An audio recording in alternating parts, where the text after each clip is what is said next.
ఏ నమ్మకంతో సత్యరాజ్ని దర్శకుడిగా అవకాశం ఇస్తూ ఈ సినిమా చేయించారు అంటే? ఎవరన్నా అంటే నేను ఒక యాక్టర్గా ఒక హీరోగా అయినా సరే ఏదైనా సరే నేను ట్రై చేయాలన్నా సరే నాకు కూడా సేమ్ క్వశ్చన్ వస్తుందండి, నీకెందుకు ఇవ్వాలి, నువ్వు కొత్త వాడివి అన్నట్టు.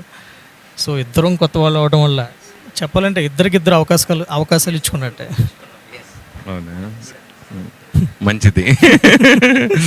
మీరు ఇంకో 10 మందికి ఆదర్శం కావచ్చు నాకు తెలిసి. థ్యాంక్స్ అండి. హీరోయిన్ చూసింగ్ ఎలా జరిగింది ఆ అమ్మాయి గురించి? Heroine choosing it's directors choice అండి. చెప్పాలంటే హీరో కన్నా ఫస్ట్ హీరోయిన్ సెలెక్ట్ చేసుకున్నాడు. హీరోయిన్ సెలెక్ట్ చేసుకుని ఈ అమ్మాయి పక్కన ఎవరు సూట్ అవుతారని నాకు తెలిసి అవునా, అలా జరిగింది. అమ్మాయి అంతకుముందు ఏం చేసిందా? తను యాక్చువల్గా బాలీవుడ్ అండి, అక్కడ హిందీ సీరియల్స్ చేసింది తను. So theatre artist. ఎస్, ముఖ్యంగా ప్రతి సినిమాకి ఎస్పెషల్లీ ఇలాంటి సినిమాలకి బ్యాక్గ్రౌండ్ స్కోర్ మెయిన్. ఎస్, కోటి గారు అద్భుతమైన సంగీత దర్శకులు, వాళ్ళ అబ్బాయి పెట్టుకోవడం ఇప్పుడు అంతా సూపర్, దాంట్లో నో డౌట్. అయితే ఈ సినిమా పాటలు కానీ ఇది కానీ అవి కోటి గారికి వినిపించారా? ఆయన ఏమన్నారు? అలాగే రోషన్ గురించి ఈ సినిమా చెప్పండి. రోషన్ అయితే ఇస్ ఫెంటాస్టిక్ అండి. మాకు అంటే చిన్న సినిమా అని మేము ఎప్పుడు చెప్పకూడదు, ఎందుకంటే మా చిన్న సినిమా కానట్టే తీసాం. చెప్పాలంటే మాకు ఎక్స్పెక్టేషన్స్ మించిందే ఆయన అవుట్పుట్ అయితే ఇవ్వటం జరిగింది. సో బ్యాక్గ్రౌండ్ స్కోర్ గురించి మీరు మాట్లాడారు. బ్యాక్గ్రౌండ్ స్కోర్ అయితే నేను ఇంకా ఇది బాగా ఎక్కువైపోతుందేమో, నేను ఇంకా న్యూ కమర్, నాకు ఇంత ఎలివేషన్స్ అవసరమా అంటే ఇలా టెన్షన్స్ కూడా నేను చాలా పడ్డాను. సో రోషన్ అయితే నువ్వు న్యూ కమర్ కాబట్టి నీకు ఎలివేషన్స్ అవసరం, సో బ్యాక్గ్రౌండ్ స్కోర్తోనే నేను కాపాడాను.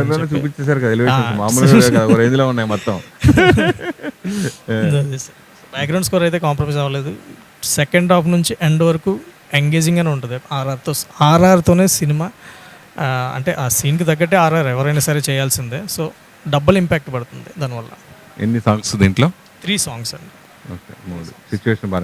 అన్ని సిచ్యువేషనల్ అండి. యాక్చువల్గా మ్యూజిక్ డైరెక్టర్ కూడా స్టోరీ అతను అంటే ఇతను అన్ని ముందే ప్లాన్ చేసుకున్నారండి. హీరో సెలెక్ట్ చేయకముందే హీరోయిన్ ముందు ఇంకా సెలెక్ట్ చేశారు, కానీ హీరోయిన్ కన్నా ముందు మ్యూజిక్ డైరెక్టర్ని ఇతను సెలెక్ట్ చేసుకోవడం జరిగింది. అండ్ డిఓపి కూడా ఆయన రోషన్ సాలియర్ గారు ఆబ్వియస్లీ స్టోరీ సిట్టింగ్లో ఆయన కూడా ఇన్వాల్వ్ అయ్యి ఆ సిచ్యువేషన్ తగ్గట్టే ఆయన మ్యూజిక్ అయితే కంపోజ్ చేయడం జరిగింది స్టార్టింగ్ నుంచి, మూవీ బిగిన్ అవ్వకముందు నుంచి. Okay okay okay.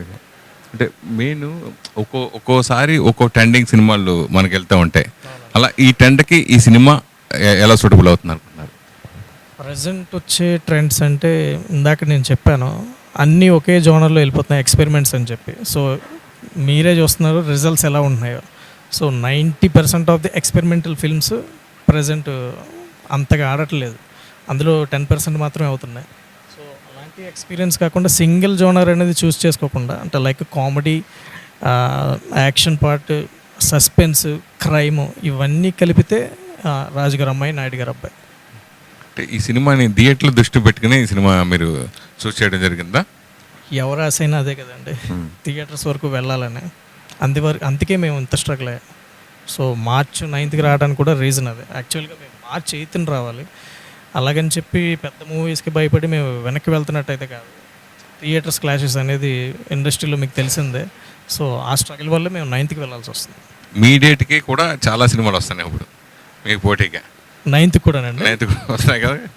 8th 9th weekend సినిమాలు అయ్యే కదా, ఒక రోజు అటు ఇటు అయినా. అవునండి. సో మీ సినిమాకి పర్టికులర్గా వచ్చి చూడాల్సిందే నెసెసరీ ఏంటి? ఇప్పుడు రిలీజ్ అవుతున్న సినిమాల కన్నా మా సినిమా అయితే కంప్లీట్గా అవుట్ ఆఫ్ ది జోన్ అండి. సో డెఫినెట్గా ఆ సినిమాలు చూసిన వాళ్ళు ఖచ్చితంగా మా సినిమాని కూడా ఆదరిస్తారని ఎక్స్పెక్ట్ చేస్తాం.